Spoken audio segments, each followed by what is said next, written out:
প্রধান উপদেষ্টার সাথে সেনা প্রধানের সাক্ষাৎ, দেশের সামগ্রিক নিরাপত্তা ও স্থিতিশীলতা নিয়ে আলোচনা।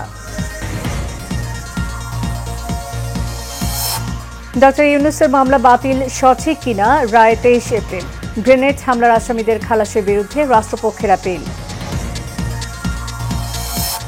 বনশ্রীতে শিশু ধর্ষণের মামলায় গৃহশিক্ষকের মৃত্যুদণ্ড, খিলক্ষেতে শিশু ধর্ষণের অভিযোগে কিশোরকে গণপিটুনি। এবং ঈদযাত্রায় 29 তারিখে ট্রেনের টিকিট বিক্রির প্রথম 30 মিনিটে হিট 1,23,00,000। টিকিট না পাওয়ার অভিযোগ অনেকের।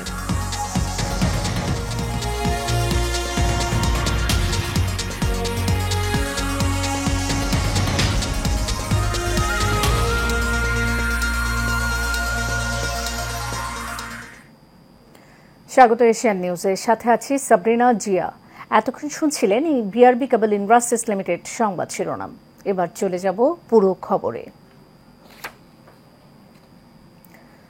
অন্তর্বর্তীকালীন সরকারের প্রধান উপদেষ্টা অধ্যাপক ডক্টর মোহাম্মদ ইউনূসের সাথে সাক্ষাৎ করেছেন সেনাবাহিনী প্রধান জেনারেল ওয়াকারুজ্জামান। রাষ্ট্রীয় অতিথি ভবন যমুনায় আজ এই সাক্ষাৎ অনুষ্ঠিত হয়। সাক্ষাৎকালে সেনাপ্রধান দেশের সামগ্রিক নিরাপত্তা পরিস্থিতি এবং সেনাবাহিনী চলমান কার্যক্রম সম্পর্কে প্রধান উপদেষ্টাকে অবহিত করেন। পাশাপাশি দেশের উন্নয়ন ও স্থিতিশীলতার জন্য সেনাবাহিনী কর্তৃক গৃহীত বিভিন্ন পদক্ষেপ নিয়েও আলোচনা করেন। প্রধান উপদেষ্টা এ সময় সেনাবাহিনীকে প্রয়োজনীয় দিক নির্দেশনা প্রদান করেন। তিনি আশা প্রকাশ করেন, দেশের সার্বভৌমত্ব ও নিরাপত্তা নিশ্চিত করতে সেনাবাহিনী তাদের পেশাদারিত্ব ও নিষ্ঠার সঙ্গে দায়িত্ব পালন অব্যাহত রাখবে।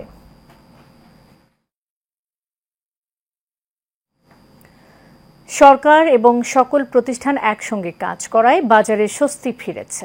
চালের বাজারও খুব দ্রুত নিয়ন্ত্রণে চলে আসবে বলে জানিয়েছেন বাণিজ্য উপদেষ্টা শেখ বশিরউদ্দিন। আজ এফবিসিসিআই আয়োজিত স্বল্পোন্নত দেশ থেকে উত্তরণের পর রপ্তানি খাতের ভবিষ্যৎ নিয়ে আয়োজিত এক সেমিনারে একথা বলেন তিনি। উপদেষ্টা বলেন, দুর্নীতিকে নিঃশেষ করা সম্ভব না, তবে দুর্নীতি করার পথকে কঠোর করতে হবে। এ সময় আমদানির চেয়ে রপ্তানির দিকে বেশি মনোযোগী হতে সংশ্লিষ্টদের আহ্বান জানান তিনি। তিনি আরও বলেন, স্বল্পোন্নত দেশ থেকে উত্তরণের পর চ্যালেঞ্জের চেয়ে সুযোগ অনেক বেশি, তাই সকলকে ঐক্য বজায় রেখে চলার আহ্বান জানান উপদেষ্টা। 2026 সালের নভেম্বরে স্বল্পোন্নত দেশ থেকে উত্তরণের সরকার আন্তরিকভাবে কাজ করছে বলেও জানান তিনি। আমরা যদি কোনো জিনিস বিন্যাস করতে এবং উপলব্ধি করতে ভুল করি এবং ভয় পাই এবং আমরা কার্পেটের নিচে সমস্যাগুলোকে ঠেলে দিই, তাহলে আমাদের সমস্যাগুলোর সমাধান হবে না। আমাদেরকে প্রকৃত প্রস্তাবে জিনিসগুলোকে উপলব্ধি করতে হবে, নির্মোহভাবে উপলব্ধি করতে হবে। আমরা এখানে সামগ্রিক জাতীয় অর্থনীতির কথা চিন্তা করছি, আমার আপনার ব্যক্তিগত প্রতিষ্ঠান নিয়ে চিন্তা করতে এখানে আসিনি আমরা। অন্তর্বর্তী সরকারের প্রধান উপদেষ্টা হওয়ার পর ডক্টর মোহাম্মদ ইউনূসের মানি লন্ডারিং মামলা বাতিল সঠিক কিনা সে বিষয়ে আগামী 23 এপ্রিল রায় দেবেন আপিল বিভাগ। আজ প্রধান বিচারপতি ডক্টর সৈয়দ রেফাত আহমেদের নেতৃত্বাধীন আপিল বিভাগ রায়ের জন্য এই দিন ধার্য করেন। এদিকে 21 আগস্ট গ্রেনেড হামলার মামলায় তারেক রহমান সহ সব আসামিদের খালাসের বিরুদ্ধে আপিল করেছে রাষ্ট্রপক্ষ। ওয়ালিদ সিদ্দিকীর রিপোর্ট। প্রধান উপদেষ্টা হওয়ার পর ডক্টর মোহাম্মদ ইউনূসের মানি লন্ডারিং মামলা বাতিল সঠিক ছিল কিনা সে বিষয়ে আগামী 23 এপ্রিল প্রধান বিচারপতি ডক্টর সৈয়দ রেফাত আহমেদের নেতৃত্বাধীন 4 সদস্যের আপিল বিভাগ রায় দেবেন। ডক্টর মোহাম্মদ ইউনূসের আইনজীবী জানান, মামলা প্রত্যাহার নয়, আইনি পথে লড়তে চান ডক্টর ইউনূস। উনি মাত্র ক্ষমতায় এসেছেন 8 তারিখ, 11 তারিখে কোনো নোটিশ ছাড়া বিনা কারণে এতবার তুমি আমাদেরকে নোটিশ দিয়া সাক্ষ্য গ্রহণ করেছো। রাতারাতি মামলা গ্রহণ করার কোনো বাদ দেওয়ার কোনো ক্ষমতা নাই। ইউনূস সাহেবও উনি বলছেন, আমি আজকে প্রধান উপদেষ্টা হয়ে গেলাম, তার 5 দিন পরে মামলাটা উড্র হয়ে গেল। আমার লয়ারও জানে না, আমার প্রতিষ্ঠানও জানে না। আমি আইনগতভাবে এটা যা হয়, যদি আমি দোষী প্রমাণিত হই তাহলে আমি দোষীর সাজা মেনে নেব। এটা আমি আইনের মাধ্যমে এটাকে সমাধান করব। এদিকে 21 আগস্ট গ্রেনেড হামলা মামলায় তারেক রহমান সহ সব আসামির খালাসের বিরুদ্ধে আপিল করেছে রাষ্ট্রপক্ষ।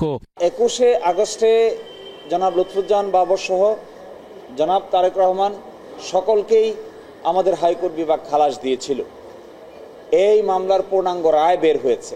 পূর্ণাঙ্গ রায় বের হওয়ার পরে রাষ্ট্রপক্ষ থেকে একটি লিভ টু আপিল দায়ের করা হয়েছে। এটি আজকে সুপ্রিম কোর্টের ফুল বেঞ্চে 24 নম্বর আইটেম আকারে শুনানির জন্য কার্যতালিকায় আছে। এদিন সাবেক স্বরাষ্ট্র প্রতিমন্ত্রী লুৎফুজ্জামান বাবরকে অস্ত্র মামলায় 17 বছরের সাজা থেকে খালাস দেন হাইকোর্ট। 1-11 সরকারের আমলে জনাব লুৎফুজ্জামান বাবর সাহেবের বিরুদ্ধে একটি অস্ত্র মামলা হয়েছিল। এই অস্ত্র মামলা 20 দিনের চার্জশিট হয় এবং 3 মাসের মধ্যে তাকে 17 বছরের সাজা দেওয়া হয়। Walid Siddiqui, Asian television, Dhaka. 4 বছর আগে রাজধানীর বনশ্রীতে 7 বছরের এক শিশুকে ধর্ষণের মামলায় গৃহশিক্ষক জাহেদুল ইসলামকে মৃত্যুদণ্ড দিয়েছেন আদালত। আজ ঢাকা নারী ও শিশু নির্যাতন দমন ট্রাইব্যুনাল 3-এর বিচারক জয়শ্রী সমদ্দার এ রায় দেন। সাজার পাশাপাশি তাকে 50,000 টাকা অর্থদণ্ড দেওয়া হয়েছে। অনাদায়ে 6 মাসে বিনাশ্রম কারাদণ্ড দেওয়া হয়েছে। মৃত্যুদণ্ডপ্রাপ্ত জাহিদুল ইসলাম বরগুনা জেলা সদরের পরিখাল গ্রামের মোহাম্মদ ফজলুল হকের ছেলে। 2021 সালে সাইফুল ইসলামের বাসায় তার 7 বছরের মেয়েকে আরবি পড়তে গিয়ে ধর্ষণ করেন গৃহশিক্ষক জাহিদুল ইসলাম।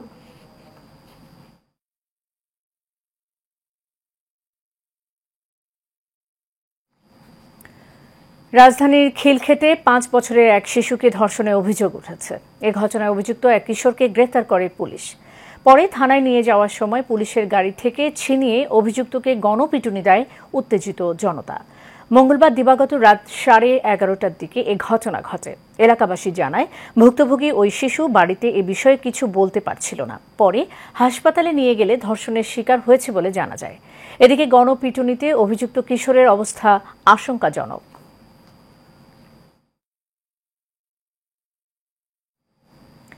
মাদারীপুর 3 আসনের সাবেক সংসদ সদস্য মোহাম্মদ আব্দুস সোবহান মিয়ার বিরুদ্ধে মামলা দায়ের করেছে দুর্নীতি দমন কমিশন দুদক। মামলার এজাহারে বলা হয়, আব্দুস সোবহান মিয়া ওরফে গোলাপ সংসদ সদস্য থাকা অবস্থায় ক্ষমতার অপব্যবহার এবং বিভিন্ন অনিয়ম দুর্নীতির মাধ্যমে যুক্তরাষ্ট্রের নিউ ইয়র্কের কুইন্সে 9টি ফ্ল্যাট ও বাড়ি কিনেছেন, যার মূল্য বাংলাদেশি টাকায় 32 কোটি টাকা। এছাড়াও 68,75,665 টাকার জ্ঞাত আয় বহির্ভূত সম্পদ অর্জনের পাশাপাশি নিজ গ্রামে 51টি ব্যাংক হিসেবে নোট 97,63,23,388 টাকার অস্বাভাবিক লেনদেনের তথ্য উল্লেখ করা হয় মামলায়। অসঙ্গতিপূর্ণ সম্পদ অর্জন এবং 51টি ব্যাংক হিসাবে 97,63,00,000 টাকারও বেশি অস্বাভাবিক এবং সন্দেহজনক লেনদেন করার অপরাধ অনুসন্ধানকালে প্রমাণিত হয়েছে। প্রথম 30 মিনিটে হিট 1,23,00,000 আর বিক্রি 33,000। এভাবে মাত্র 2.5 ঘন্টায় দ্রুত শেষ হয়ে যায় 29 তারিখের ট্রেনের অগ্রিম টিকিট। কিন্তু টিকিট প্রয়োজন ছিল এর চেয়ে অনেক বেশি, ফলে প্রয়োজন থাকলেও অনেকেই টিকিট পাননি। তবে সন্তুষ্টির বিষয় হচ্ছে, শতভাগ অনলাইন হওয়ায় কালোবাজারের টিকিট বিক্রির কোনো অভিযোগ নেই এবার। কমলাপুর রেল স্টেশনে খুব একটা ভিড়ও দেখা যায়নি। স্টেশন ম্যানেজার জানিয়েছেন, অনলাইনে টিকিট বিক্রি হওয়ায় কোনো বিশৃঙ্খলা নেই। মেহরাব সুমনের রিপোর্ট, ক্যামেরায় ছিলেন লতিফ চৌধুরী। সকাল 8টায় পঞ্চম দিনের মতো শুরু হয় অগ্রিম টিকিট বিক্রি। এবার শতভাগই টিকিট বিক্রি হচ্ছে অনলাইনে। যাত্রীদের সুবিধার্থে পশ্চিমাঞ্চলের ট্রেনের টিকিট সকাল 8টায় এবং পূর্বাঞ্চলের ট্রেনের টিকিট পাওয়া যাচ্ছে দুপুর 2টা থেকে। চাহিদার তুলনায় টিকিটের যোগান কম থাকায় অনেকেই হতাশ। আবার যারা টিকিট পেয়েছেন তাদের চোখে মুখে ছিল বাড়ি ফেরার আনন্দ। আমি সকাল 9টার দিকে আসছি, এসে অতটুকু ভিড় পাই নেই। সো আলহামদুলিল্লাহ আমি আমার টিকিট পেয়েছি। আমি আমার গন্তব্য যাবো হচ্ছে উল্লাপাড়াতে। আমি যাব পঞ্চগড়, আমার রুগী আছে। আমি পঞ্চগড় কাউন্টারে আসি, কিন্তু টিকিট পাইনি। অনলাইনেও কাটছি, অনলাইনেও টিকিট পাচ্ছি না আর কি। অনলাইনের টিকিট তো ছাড়ার সাথে সাথে শেষ হয়ে যায়, তো এই জায়গায় আমরা সাধারণ যাত্রীরা খুব ভুগতেছি। সকালে আসছি, এই পর্যন্ত একটা টিকিটও পাই নাই। এদিকে কমলাপুর স্টেশন ম্যানেজার বলেন, কালোবাজারি রুখতে শতভাগ অনলাইনে টিকিট দেয়া হচ্ছে, এতে নেই কোনো ধরনের বিশৃঙ্খলা। গত 14 তারিখ থেকে ঈদের অগ্রিম টিকিট বিক্রয় শুরু করছে। সেই কার্যক্রমের অংশ হিসাবে আজকে 29 তারিখের টিকিট দেওয়া শুরু করছে সকাল 8টা থেকে। আর আজকে হিট করা হয়েছে 1,23,00,000। প্রত্যেক বছরের মতো এবছরও আমরা সর্বোচ্চ সতর্ক অবস্থানে আছি। আমাদের আইনশৃঙ্খলা রক্ষাকারী বাহিনী, আমাদের আরএমবি, আমাদের জিআরপি, এরপর আমরা এফইবিএন আমাদেরকে সহযোগিতা করার জন্য থাকবেন, র্যাব থাকবেন, সব ধরনের আইনশৃঙ্খলা রক্ষাকারী বাহিনী থাকবেন। Mehrab Suman, Asian television, Dhaka.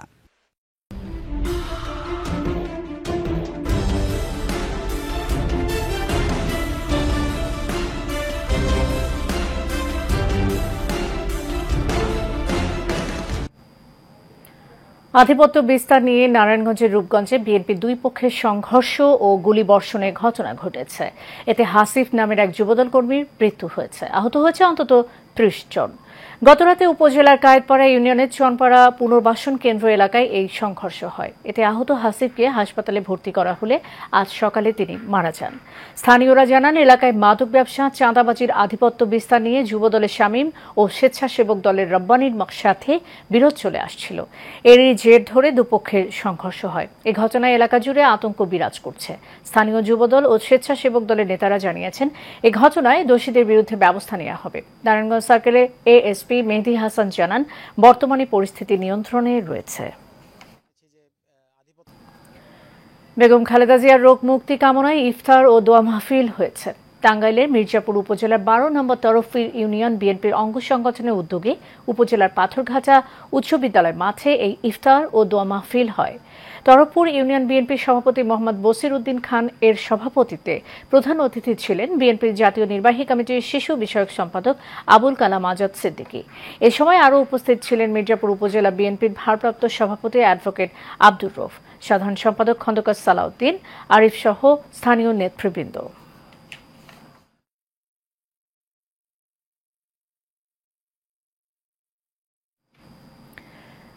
গাজীপুরে ইসলামী আন্দোলন শ্রীপুর উপজেলা শাখার উদ্যোগে ঐতিহাসিক বদর দিবস শীর্ষক আলোচনা সভা ও ইফতার মাহফিল হয়েছে।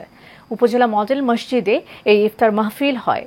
ইসলামী আন্দোলন শ্রীপুর উপজেলা শাখার সভাপতি হাফেজ মাওলানা আলমগীর হোসেনের সভাপতিত্বে ও সেক্রেটারি মুফতি মামুনুর রশিদের সঞ্চালনায় এতে প্রধান অতিথি ছিলেন ইসলামী আন্দোলন গাজীপুর জেলার সেক্রেটারি মাওলানা আবু বকর সিদ্দিকী মাজেদুল। উপস্থিত ছিলেন উপজেলা জামায়াতের আমির মাওলানা নুরুল ইসলাম, হেফাজতে ইসলামের সভাপতি মাওলানা শামীম আহমেদ সহ অনেকেই।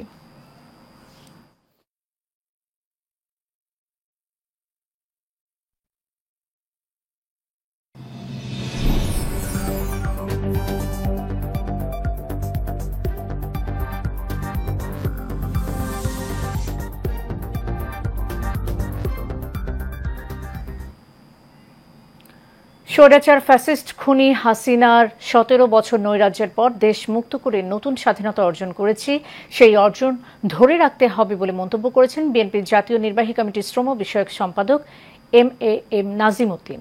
চট্টগ্রাম নগরীর হামজারবাগ বিএনপির কার্যালয়ের সামনে জিয়া সাংস্কৃতিক সংগঠনের চট্টগ্রাম মহানগর আয়োজিত ইফতার মাহফিলে তিনি একথা বলেন। এ সময় উপস্থিত ছিলেন বিএনপির জাতীয় কমিটির সদস্য উদয় কুসুম বড়ুয়া, সংগঠনের মহানগরের সাংগঠনিক সম্পাদক গীতিকার মুস্তাফা সাগর সহ অনেকে।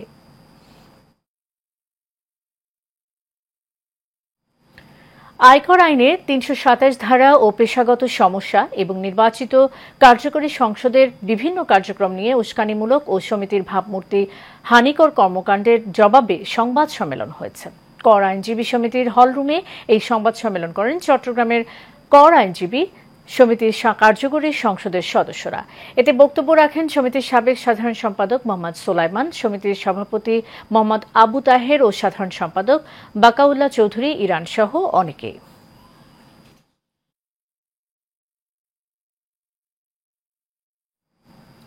সামাজিক যোগাযোগ মাধ্যমে ভুয়া পেজ খুলে মিথ্যা তথ্য ও বিকৃতভাবে এক ব্যবসায়ীর ছবি প্রচার করে চাঁদা দাবি করা এবং অপপ্রচার চালানোর প্রতিবাদে সংবাদ সম্মেলন করেছেন ভুক্তভোগী মনিরুল ইসলাম। চট্টগ্রামের স্থানীয় একটি রেস্টুরেন্টে সংবাদ সম্মেলনে উপস্থিত ছিলেন মোজাহের জয়নাল, আব্বাস আলী সওদাগর সহ অনেকে। এ সময় বক্তারা বলেন, মোবাইল চুরি সিন্ডিকেটের সদস্য মনসুর এবং তার সাথে আরও ৩ ভুয়া সাংবাদিক ১০ লাখ টাকা চাঁদা দাবি করেন। চাঁদা দিতে না পারায় অপপ্রচার চালাচ্ছে তারা, তাই ঘটনার সুষ্ঠু তদন্ত করে বিচার দাবি করেন ভুক্তভোগী।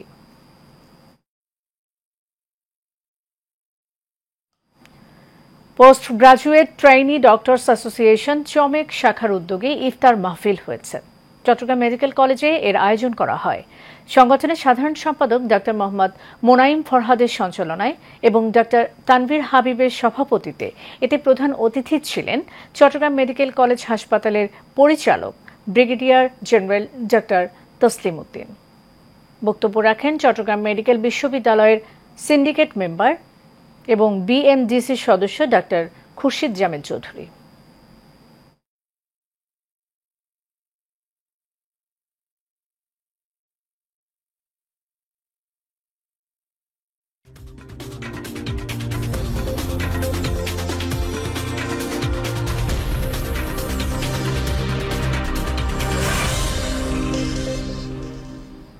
খেলার খবর।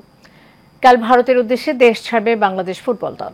বিশ্বকাপ বাছাই পর্বে ম্যাচে আগামী 25 মার্চ শিলংয়ের জওহরলাল নেহরু স্টেডিয়ামে ভারতের বিপক্ষে মাঠে নামবে বাংলাদেশ। প্রথমবারের মতো জাতীয় দলের জার্সিতে এই ম্যাচে মাঠে নামবে হামজা চৌধুরী। তিনি 8 নম্বর জার্সি পরে খেলতে চান।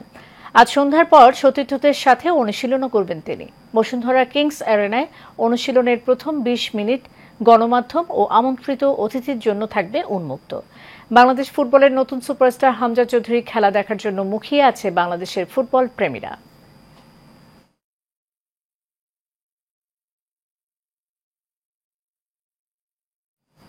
শেষ করব এশিয়ান নিউজ যাবার আগে বিআরবি কেবল ইন্ডাস্ট্রিজ লিমিটেড সংবাদ শিরোনাম জানিয়ে দেব আরও একবার।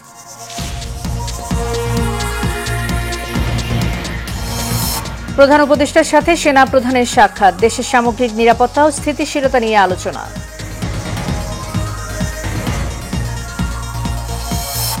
ডক্টর ইউনূসের মামলা বাতিল সঠিক কিনা রায় 23 এপ্রিল। গ্রেনেড হামলার আসামিদের খালাসির বিরুদ্ধে রাষ্ট্রপক্ষের আপিল। বনশ্রীতে শিশু ধর্ষণের মামলায় গৃহশিক্ষকের মৃত্যুদণ্ড। খিলক্ষেতে শিশু ধর্ষণের অভিযোগে কিশোরকে গণপিটুনি। এবং ঈদযাত্রায় 29 তারিখে ট্রেনের টিকিট বিক্রির প্রথম 30 মিনিটে হিট 1,23,00,000। টিকিট না পাওয়ার অভিযোগ অনেকের।